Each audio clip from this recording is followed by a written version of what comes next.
Hindi pa tapos ang laban mga idol, lumalaban talaga itong Minnesota laban sa Denver Nuggets. Ngayon, 1-1 na ang kanilang kartada. Panalo ang Minnesota sa Game 2 mga idol. Kanilang winalis ang 19-point lead ng Denver Nuggets sa kanilang laban at sila'y gumawa ng 7-3 run sa mga huling minuto. Paano nga ba nangyari ito mga idol?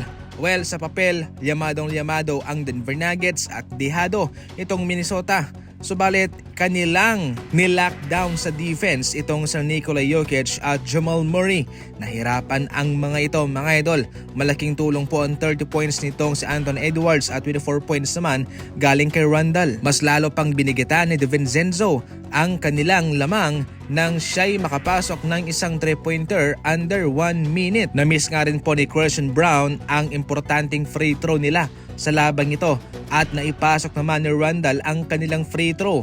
Doon po mga idol natalo ang Denver Nuggets. Grabe itong performance ng Minnesota. Lumalaban sila kahit na sila ay dihado sa papel. Definitely base lamang dito mga idol ay wala pang kasiguraduhan sa kanilang dalawa.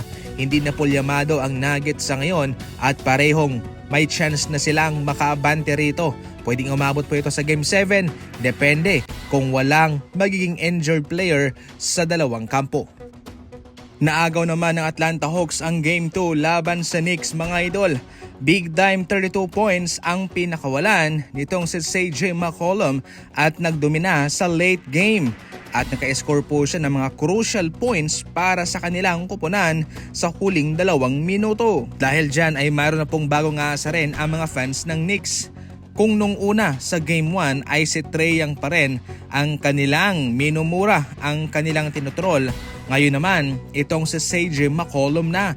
Kung ano yung kanilang sinisigaw kay Trae Young, yun na rin ang kanilang sinisigaw dito kay CJ McCollum. Actually mataas ang kalamangan ng Knicks sa fourth quarter pero mayroon silang scoring drought sa mga final stretch at na-outscored sila ng 11-0 ng Atlanta. Nagmintis pa nga itong sa CJ McCollum sa kanyang 2 free throw pero itong si Bridges ay nagmintis sa kanyang jumper sa buzzer. Parehong lamang na po ang Denver Nuggets, Minnesota, ang Atlanta at ang Knicks.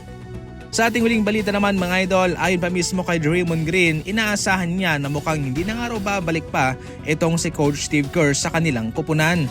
Kahit na nga walang plano ang Golden State Warriors na si Baken, si Coach Steve Kerr, nasa kay Coach pa rin naman daw ang huling final say kung ano ang kanyang gagawin, kung siya babalik pa ba o mag-step down na siya sa kanyang posisyon sapagkat hindi rin po naging matagumpay ang kanyang mga nagdaang trabaho. Sa huli, ayon pa mismo kay Draymond Green, posibleng bumalik si Coach Kerr pero posibleng hindi na at kung sakaling iyon ang mangyayari ay ipinagsasalamat niya ang kanyang magandang ginawang trabaho para sa kanilang kupunan.